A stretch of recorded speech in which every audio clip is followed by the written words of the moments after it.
Hello दोस्तों, मैं अमित कुमार और आप देख रहे हैं योर केमिस्ट्री टीचर। मेरे प्यारे बच्चे, आपके लिए हम पूरे ऑब्जेक्टिव को ला रहे थे।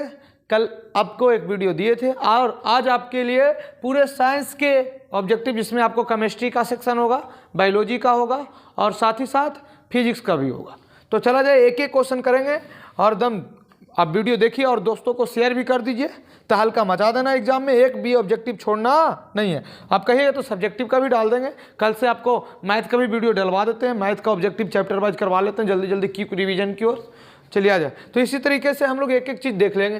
तो चलिए जाए, पहला क्वेश्चन आपके होगा छोटू, अधातु के ऑक्साइड प्राय होते हैं। देखिए, अधातु के ऑक्साइड जो होते हैं ना, अम्लीय होते हैं।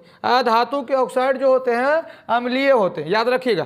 अधातु के ऑक्साइड पूछेगा तो अम्लीय होते हैं। अगला क्वेश्चन क्या कर रहा है छोटू, एक के क्वेश्चन को करना। अगला क्वेश्चन, कार्बन क्या है? तो देखिए, कार्बन क्या है, आपको कल की वीडियो में एक चर्चा किए थे कि कार्बन की परमाणु संख्या कितना होता है, 6। तो बाहर में आ जाएगा 2 और 4, और जिसके बाहर में 4, 5, 6, 7 होते हैं तो ये सब अधातु होते हैं। तो ऑप्शन हो जाएगा बी, अधातु। याद रखिएगा, एक के क्वेश्चन को देखिएगा बच्चे, एक के क्वेश्चन को करना है। अगला क्वेश्चन क्या कर रहा है, नेक्स्ट क्वेश्चन आपका कि पुष्पीय पौधों में लैंगिक जनन किसके द्वारा होता है? देखिए, पुष्पीय पौधा का रहा है ना, तो पुष्पीय पौधे में फूलों द्वारा होता, फूलों द्वारा। तो ऑप्शन नंबर हो जाएगा सी। एक के क्वेश्चन करना बच्चे। अगला क्वेश्चन कर रहा है मानव मदद। देखिए, मानव मादा में निषेचन होता है। मानव मादा की निषेचन की बात किया जाए बच्चे तो याद रखिएगा फिलोपियन नालिका में होती है। ऑप्शन नंबर हो जाएगा डी। एक एक क्वेश्चन करना है, एक एक क्वेश्चन तहलका मचा देना बच्चे। चला जाए, तो मानव मादा में निषेचन पूछेगा तो आप मार दीजिएगा फिलोपियन नालिका में। मोटर गाड़ियों में चालक के सामने लगे दर्पण होते हैं,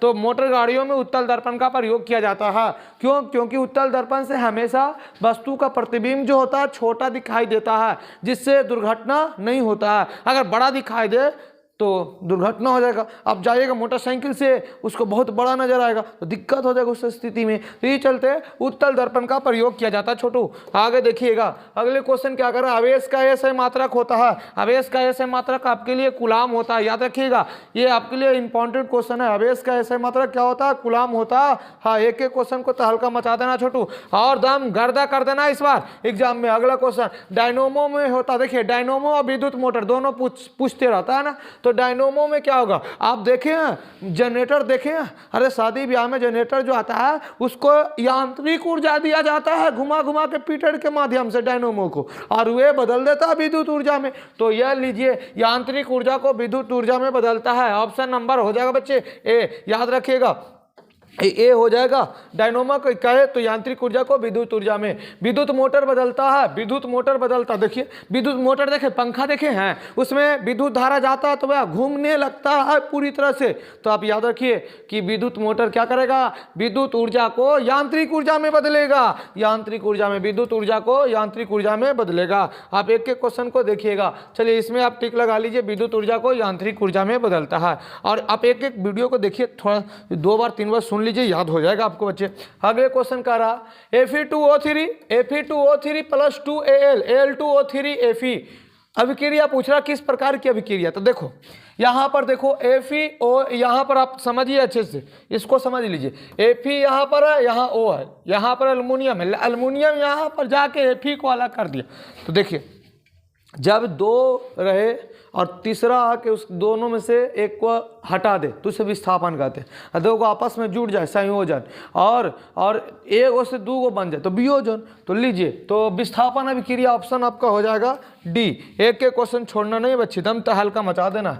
अगला, समान नेत्र के लिए स्पष्ट दर्शन की न्यूनतम दूरी होता है, तो स्पष्ट दर्शन के लिए 25 सेंटीमीटर होता है बच्चे। आप ऐसा तो नहीं है कि यहाँ रखिएगा तो नजर आ जाएगा, 25 सेंटीमीटर में एकदम साफ साफ नजर आते हैं। कब साफ साफ नजर आएगा? जब कोई बीमारी नहीं रहेगा तब। आगे देखिएगा, अगला क्वेश्चन, मानव नेत्र में किस प्रकार का लेंस पाया जाता है? मानव नेत्र में उत्तल लेंस पाया जाता है बच्चे। एक एक क्वेश्चन को देखना है। अगला क्वेश्चन क्या कर रहा है बच्चे? अगला क्वेश्चन कर रहा है, एक एंगस्ट्रॉन बराबर होता है बच्चे 10⁻⁻10 मीटर, 10⁻⁻10 मीटर। तो ऑप्शन नंबर हो जाएगा ए। अगला क्वेश्चन क्या कर रहा है, निकट दृष्टि दोष के निवारण किस लेंस से होता है? निकट दृष्टि दोष, देखो यहां से आप याद कर लो, जब कहे निकट जब आपको कहे निकट, याद करना है, निकट कहे और कहे दूर, दूर को दीर्घ भी कहते। देखो तो दो तरह का लेंस होता है बाबू, एगो होता है अवतल और एगो होता है उत्तल। आ देख एकरा में 3 अक्षर हुआ, एकरा में 4 अक्षर हो, एकरा में 3 हो, एकरा में 2 हो। ज्यादा वाला में ज्यादा लगता हो, कम वाला में कम लगता हो। क्लियर? तो निकट दृष्टि दोष में अवतल लगेगा, दूर वाला में उत्तल लगेगा, दीर्घ वाला पूछेगा तो उत्तल लगेगा, जो आपसे पूछे। तो चला जा, किस दृष्टि की बात कर रहा है? निकट, निकट की बात कर रहा है। इसका मतलब इसमें बड़ा आपको लगना चाहिए ना, बड़ा वाला लगना चाहिए। तो आपका आंसर जो सही जाएगा वह निकट है, तो अवतल लगेगा। चलिए अगला क्वेश्चन देखिए, स्पेक्ट्रम प्राप्त करने के लिए किसका उपयोग किया जाता है? स्पेक्ट्रम प्राप्त करना हो तो प्रिज्म से श्वेत प्रकाश की किरण को गुजारिए। तो प्रिज्म ऑप्शन सही जो होगा आपका डी होगा बच्चे। अगले क्वेश्चन क्या कह रहा है? अगले क्वेश्चन आपके लिए कह रहा है, ध्यान दीजिएगा छोटू, एक एक क्वेश्चन। जो नेत्र निकट स्थित वस्तु को साफ नहीं देख सकता, उस नेत्र में देखिए जो देखता वही बीमारी होता, दूर देख रहा निकट नहीं देख रहा, तो इसका मतलब दूर दृष्टि दोष हुआ होगा इसको। ऑप्शन नंबर ए। अगला क्वेश्चन क्या कर रहा है बच्चे? एक एक क्वेश्चन को करिएगा तो हल्का मचा दीजिएगा। श्वेत प्रकाश कितने रंगों से था? आप याद किए होंगे कि जब प्रिज्म से श्वेत प्रकाश को गुजारा जाता है तो 7 रंगों में विभक्त होती है, लाल नीचे में बैगनी होती है, तो 7 रंगों से विभक्त हो जाती है। तो याद रखिए 7 रंगों से मिलकर बना है। ऑप्शन नंबर हो जाएगा डी। अगला क्वेश्चन क्या कर रहा है बच्चे? श्वेत प्रकाश की किरणों के बाद आगे देखेंगे हम लोग। देखिए बच्चे, मेहनत कीजिए, बिना मेहनत के कुछ नहीं। हम आपके लिए वीडियो डाल रहे हैं, वीडियो को देखिए, दोस्तों को शेयर भी कीजिए। आप जानते ही हैं, सीढ़ियां उन्हें मुबारक हो, सीढ़ियां उन्हें मुबारक हो जिन्हें छत तक जाना हो। हमारी मंजिल तो आसमान है और रास्ता हमें खुद बनाना है। तो बच्चे रास्ता में खुद बनाना ही चलता है, हम लोग मेहनत करेंगे बच्चे, एक एक क्वेश्चन छोड़ना नहीं है। तो स्पेक्ट्रम में किस रंगों का किरण का झुकाव अधिक होता है? तो देखिए झुकाव की बात करेगा तो बैगनी सबसे ज्यादा, और सबसे कम कहेगा तो आप याद रखिएगा सबसे कम कहता है तो आपको लाल। तो कईयों के उसकी तरंगदैर्घ्य ज्यादा होता है। तो ऑप्शन नंबर हो जाएगा सी, ऑप्शन नंबर सी याद रखिएगा। चला जाए नेक्स्ट क्वेश्चन क्या कर रहा है बच्चे आपके?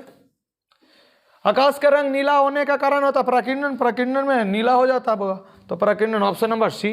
अगला क्वेश्चन क्या कर रहा है कि प्रकाश के किस रंग का प्रकीर्णन सबसे कम होता है? प्रकीर्णन सबसे कम किसका होगा? लाल का, सबसे कम लाल का होगा। अगला क्वेश्चन, किस रंग का प्रकाश का तरंगदैर्घ्य सबसे कम होता है? सबसे कम आपको नीचे जो झुकाव कर रहा है बैगनी, बैगनी का होगा, बैगनी ऑप्शन नंबर डी। अगला क्वेश्चन कर रहा है दीर्घ दृष्टि दोष। देखिए दूर दृष्टि दोष दीर्घ को नहीं कहते हैं, तो अभी बताए थे दूर के लिए कम, कम चाहिए तो कम के लिए आपको बताए थे ट्रिक। देखना एक था उत्तल एक था अवतल, तो उत्तल हो जाएगा, ऑप्शन नंबर सी याद रखिएगा, ऑप्शन नंबर सी। आगे बढ़ते हैं बच्चे, एक एक क्वेश्चन करना है, आगे देखिएगा। तरंगदैर्घ्य का समानता व्यक्त किया जाता है, तरंगदैर्घ्य को समानता व्यक्त किया जाता है क्या चीज में? तो एंगस्ट्रॉन में, क्या चीज में? एंगस्ट्रॉन में, ऑप्शन नंबर डी। तरंगदैर्घ्य को हमेशा व्यक्त किया जाता है एंगस्ट्रॉन में साधारणतः, न तो फिर आप उसको पिकोमीटर में भी बदल सकते हैं। चला जाए आगे क्वेश्चन की ओर, कवर करते हैं हम लोग। वायुमंडल में प्रकाश के किस वर्ण का प्रकीर्णन अधिक होता था? वायुमंडल में सबसे ज्यादा नीला आपको नजर आता था, नीला होगा। चलिए निम्न में कौन सा पदार्थ लेंस के लिए प्रयुक्त नहीं किया जाता? देखिए जल लेंस की तरह काम करता, कांच भी करता, प्लास्टिक भी करता, लेकिन मिट्टी नहीं करता, तो सही आंसर होगा मिट्टी, ऑप्शन नंबर डी। एक एक क्वेश्चन को देखिएगा बच्चे और दोस्तों को शेयर कीजिए जिससे आपको दोस्त भी अच्छे नंबर ला सके। चलिए निर्गत किरण और अभिलंब के बीच के कोण को क्या कहते हैं? निर्गत कोण कहते हैं। निर्गत कोण, जो किरण निर्गत हो रही है और अभिलंब जो बन रहा है उसके बीच के कोण को निर्गत कोण कहते हैं। तो ऑप्शन नंबर हो जाएगा आपका, देख लीजिएगा। किसी माध्यम में अपर्तनांक, अपर्तनांक का मान होता है साइन आई बटा साइन आर, साइन आई बटा sine R, option number A हो जाएगा। अगला क्वेश्चन आपका विद्युतीय फ्यूज का, फ्यूज जो होता काम करता था, देखिए विद्युतीय फ्यूज का है, हीटर का है आपसे, या आपसे जो आपको विद्युत आयरन हुए पूछे, विद्युत बल्ब पूछे, सब धारा के उष्मीय प्रभाव पर काम करता है, धारा के उष्मीय प्रभाव, तो ऑप्शन नंबर हो जाएगा ए। चला जाए अगला क्वेश्चन क्या कर रहा है बच्चे? नाभिकीय ऊर्जा प्राप्त करने हेतु आवश्यक है, तो नाभिकीय ऊर्जा यूरेनियम से प्राप्त किया जाता है, यूरेनियम के नाभिकीय विखंडन कराने से प्राप्त होगा, तो यूरेनियम आपको ऑप्शन नंबर हो जाएगा सी। अगला क्वेश्चन क्या कर रहा है बच्चे? भोजन का पचना तथा पकाना किस प्रकार की अभिक्रिया है? तो उपचयन अभिक्रिया है।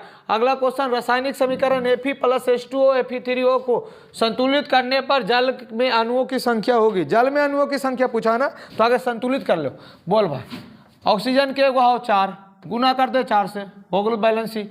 Fe के गो 3 गो 8 तो कितना 4। तो लो जल को कितने अणु से हुआ बुआ 4, ऑप्शन नंबर हो जाएगा सी। लीजिए एक के क्वेश्चन को हम लोग किया है और करेंगे भी आगे। तो देखिएगा आज के हम लोग को 30 क्वेश्चन ही था और जाते जाते आपका एक छोटा सा मोटिवेशनल हो जाए। चाह रखने वाले मंजिलों को ताकते नहीं, बढ़कर थाम लिया करते हैं। जिनके हाथों में हो वक्त की कलम, अपनी किस्मत खुद लिख लिया करते हैं। बच्चे अपनी किस्मत खुद लिख लिया करते हैं। तो फिर हम लोग मिलते हैं अगले वीडियो में। जब तक के लिए जय हिंद जय भारत।